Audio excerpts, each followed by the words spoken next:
السلام علیکم پیارے دوستو، بسم اللہ الرحمن الرحیم۔ سچے اور دلچسپ واقعات سننے کے لیے ہمارے چینل کو سبسکرائب کریں۔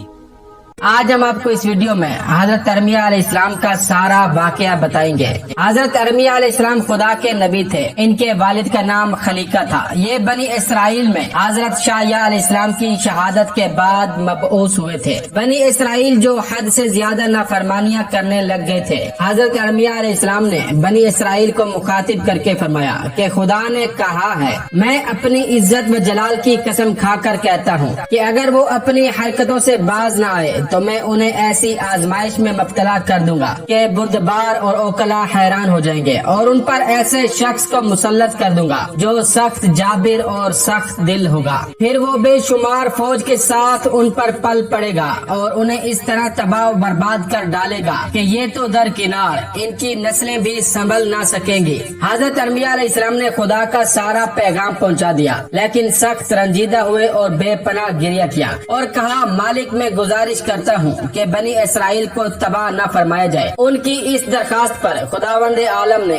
3 سال تک کی مہلت دے دی، لیکن ان لوگوں پر کوئی اثر نہ ہوا اور یہ معصیت و سرکشی میں زیادتی ہی کرنے لگے۔ بالآخر خدا نے بخت و نصر کو ان پر مسلط کر دیا۔ وہ 6 لاکھ جھنڈوں پر مشتمل لشکر لے کر ان پر پھٹ پڑا اور ایسی تباہی مچائی کہ رہتی دنیا تک بھلائی نہ جا سکے گی۔ جب بنی اسرائیل نے بہت زیادہ نافرمانیاں کی اور خدا کے احکام کو بالکل پس پشت ڈال دیا، اور خدا نے اس پر کسی کو مسلط کرنا چاہا کہ ان کو ذلیل کرے اور قتل کرے، حضرت ارمیہ علیہ السلام کو وحی کی کہ بنی اسرائیل سے پوچھو کہ وہ کون سا شہر ہے جس کو میں نے تمام شہروں میں سے انتخاب کیا اور بہتر بنایا ہے، جس میں اچھے اچھے درخت لگائے ہیں اور اس کو ہر خراب درخت سے محفوظ رکھا ہے۔ پھر اس شہر کے حالات خراب ہوئے اور اچھے درختوں کے عوض خرنوب کا درخت جو تمام درختوں میں بدتر ہے اگ آئے ہیں۔ حضرت ارمیہ علیہ السلام نے علماء بنی اسرائیل سے دریافت کیا۔ انہوں نے کہا، ہم کو نہیں معلوم،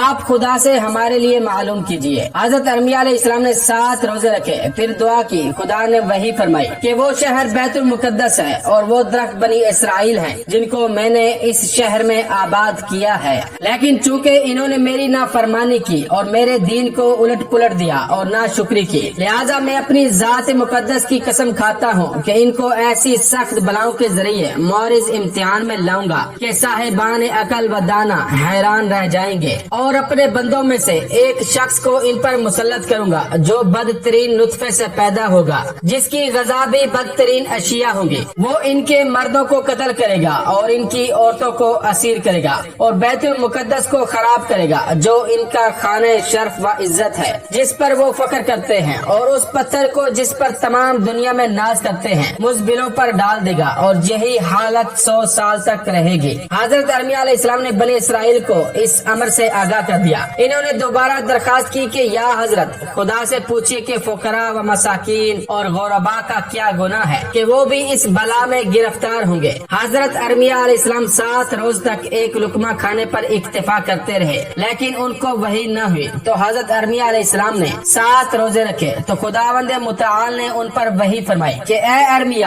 اس سوال سے باز آؤ ورنہ تمہارا منہ پشت کی جانب پھیر دوں گا۔ کیا تم چاہتے ہو کہ اس امر میں شفاعت و سفارش کرو جو مقدر ہو چکا ہے؟ ان سے کہہ دو کہ تمہارا یہی گناہ ہے کہ تم لوگوں کو گناہ کرتے ہوئے دیکھتے تھے اور انکار نہ کرتے تھے، اور نہ ان لوگوں کو نصیحت کرتے تھے، نہ ان سے علیحدہ ہوتے تھے۔ پھر حضرت ارمیہ علیہ السلام نے دعا کی، میرے پالنے والے یہ تو بتا دے کہ ان پر کسے مسلط فرمائے گا، تاکہ میں اس کے پاس جا کر قبل از وقت اپنے اور اپنے اہل و عیال کے لیے امان نامہ حاصل کر لوں، ورنہ سب کے ساتھ میں بھی تباہ و برباد کر دیا جاؤں گا۔ ارشاد خداوندی ہوا کہ فلاں جگہ جاؤ، وہاں ایک لڑکے کو دیکھو گے جس کو امراض مزمن میں سب سے زیادہ مبتلا پاؤ گے، اس کی پیدائش سب سے زیادہ خبیث اور بدتر ہے، یعنی وہ ولد و زنا ہے، اس کا عذاب تمام لوگوں سے بدتر ہے۔ حضرت ارمیہ علیہ السلام اس مقام پر پہنچے، وہاں کاروان سرا میں ایک لڑکے کو دیکھا جسے لوگوں نے مزبلہ پر ڈال دیا ہے اور وہ زمین پر पर पड़ा हुआ है। सिर्फ उसकी एक माँ है जो एक प्याले में सूखी रोटी के टुकड़े तोड़ रही है और उसके सामने सूर का दूध धोकर लाती है। वो रोटी खा लेता है और दूध पी लेता है। हजरत अरमिया अलैहिस्सलाम समझ गए कि जिसके बारे में खुदा ने फरमाया है ये वही लड़का है। हजरत अरमिया अलैहिस्सलाम उसके पास गए और उसका नाम पूछा। उसने बुख्तुन नसर बताया। हजरत अरमिया अलैहिस्सलाम को यकीन हो गया। आपने उसका इलाज शुरू कर दिया, यहाँ तक कि उसमें कामयाब हो गए। जब वो तंदुरुस्त हो गया तो आपने फरमाया कि तू मुझे जानता पहचानता है? उसने कहा नहीं, अलबत्ता इतना समझता हूँ कि आप एक नेक सालेह आदमी हैं। हजरत अरमिया अलैहिस्सलाम ने फरमाया मैं बनी इसराइल का नबी हूँ। इसके बाद इन्होंने कहा कि मैं तुम्हें एक खबर देता हूँ और वो ये है कि अल्लाह ताला अनकरीब तुमको बनी इसराइल पर तसल्लुत देगा और तुम उन पर गालिब होगे और वहाँ गैर महफूज और गैर मामून फिजा पैदा हो जाएगी। इसलिए मैं तुमसे एक ख्वाहिश रखता हूँ और वो ये है कि तुम मुझे एक अमान नामा लिख दो ताकि मैं उससे बेवक्त जरूरत फायदा हासिल कर सकूं।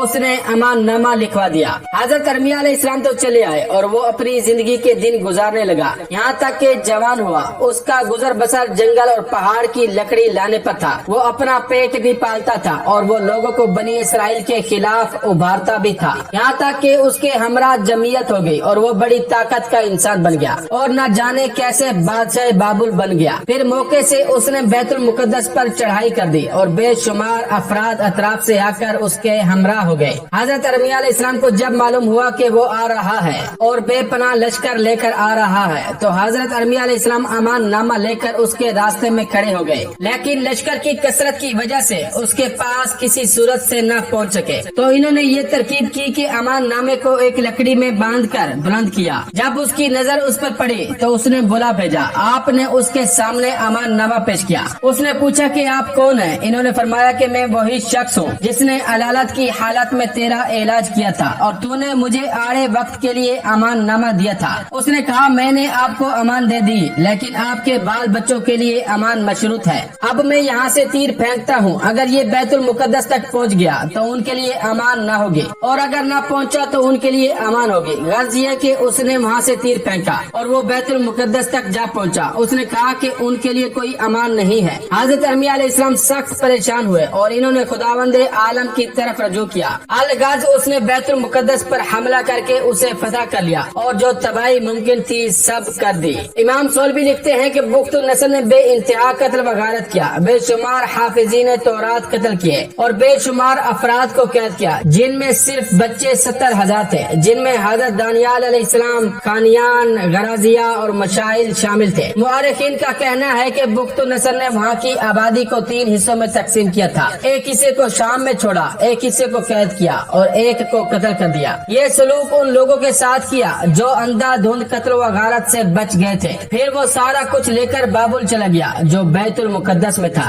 मुआरिखीन का बयान है कि बुख्तुन नसर की हंगामा खैजी में हजरत अरमिया अलैहिस्सलाम महफूज रहे। बुख्तुन नसर जब तबाही व बर्बादी को हद कमाल तक पहुंचा चुका तो उसने उनसे कहा आप चाहें तो मेरे साथ रहें, मैं आपको इज्जत व एहतराम से रखूंगा और अगर चाहें तो अपने शहर में रहें, मेरी तरफ से आपको अमान है। हजरत अरमिया अलैहिस्सलाम ने फरमाया कि वैसे तो मैं जब से पैदा हुआ हूँ खुदा की अमान में हूँ, ताहम जो कुछ तूने कहा ठीक है। मुझे अफसोस है कि बनी इसराइल अपनी हरकतों से अमान खुदा से बाहर हो गए और तुझसे खौफ खाने लगे। अगर ये अमान खुदा में होते तो तुझसे हरगिज खौफ न खाते। गाजी कि हजरत अरमिया अलैहिस्सलाम जमीन एलिया में अपने मकाम पर रहे। उस वक्त ये शहर बर्बाद हो चुका था और कुछ हिस्सा इसका बिल्कुल मुनहदिम हो चुका था।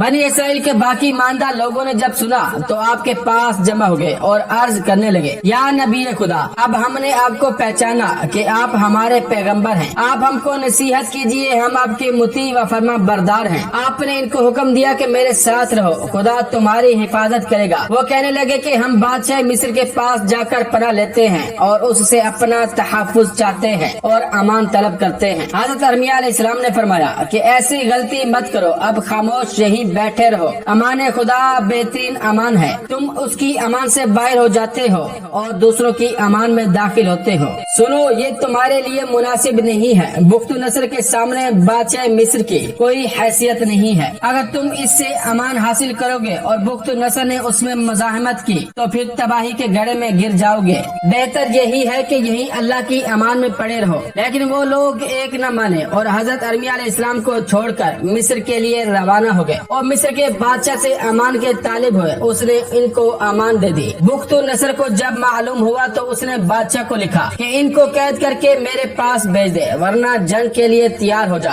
हजरत अरमिया अलैहिस्सलाम को जब ये मालूम हुआ तो आपको उन पर तरस आया और वो फौरन मिस्र चले गए ताकि उनको बुख्त नसर के शर से निजात दिलाने की कोशिश करे। मिस्र पहुंचकर इन्होंने बनी इसराइल से कहा, खुदावंद आलम ने बजरिए वही मुझे बताया है कि बुख्त नसर और बादशाह मिस्र में जंग होगी और बुख्त नसर जीत जाएगा, और इसकी अलामत ये है कि मुझे वो जगह दिखा दी गई है जिस जगह फतह के बाद बुख्त नसर का तख्त बिछेगा। फिर हजरत अरमिया अलैहिस्सलाम ने 4 पत्थर उसके तख्त की जगह दफन कर दिए। गर्ज ये कि बुख्त नसर ने चढ़ाई की और मिस्र को फतह कर लिया और उन पर गलबा हासिल किया और उनको कैद किया। जब गनीमत तकसीम करने का इरादा किया, कैदियों में बाज को कत्ल किया और बाज को आजाद करना चाहा तो उन्हीं में हजरत अरमिया अलैहिस्सलाम को देखा तो आपसे कहा, मैं तो आपका एहतराम करता हूँ और आप मेरे दुश्मनों के साथ शामिल हो गए। आपने फरमाया कि मैं इसलिए आया था कि इनको आगाह कर दूं कि तू इन पर गालिब आएगा। मेरा मकसद ये था कि मैं इनको तेरे रूब व जलाल से मुतासिर करूं और खौफ दिलाऊं ताकि अपने फैसले पर नजरसानी कर लें और किसी की अमान पर भरोसा न करें।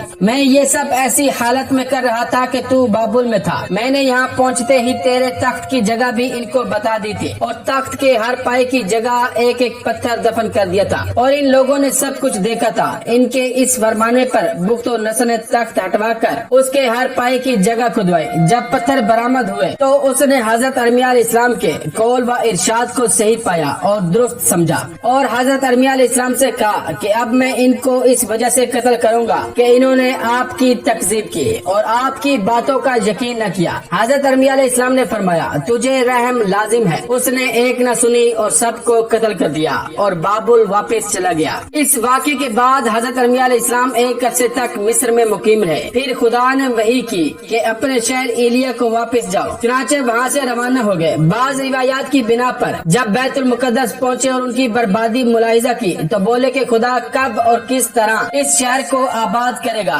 फिर शहर के किनारे उतरे और सो रहे। खुदा के हुक्म से उनकी रूह कब्ज हो गई और वो दुनिया की निगाहों से महफूज हो गए। यहाँ तक के 100 साल गुजर गए और ये उसी मकाम पर मुर्दा पड़े रहे। खुदा ने उनसे वादा किया था कि बैतुल मुकद्दस को फिर आबाद करेगा। जब 70 साल उनकी वफात को गुजर चुके, एलिया शहर की तामीर की इजाजत दी और फारस के एक बादशाह के पास बे रिवायत आमा एक फरिश्ते को भेजा जिसको गूंग कहते थे कि खुदा तुझे हुक्म देता है कि अपने लश्कर और खजाने के साथ एलिया को रवाना हो और उसको आबाद कर। उस बादशाह ने 30,000 अशखास को मुतय्यन किया और हर एक शख्स के मातहत हजार अशखास काम करने वाले मजदूर लगाए। तामीर अमारत से मुतालिक जिस कदर औजार और आलात जरूरी थे मुहैया किए। गर्ज 30 साल में एलिया शहर और उसकी अमारतें तैयार हो गई। उस वक्त खुदा ने हजरत अरमिया अलैहिस्सलाम को जिंदा किया। फिर कुछ अरसे के बाद आप इंतकाल फरमा गए। तो ये था आज का वाकया।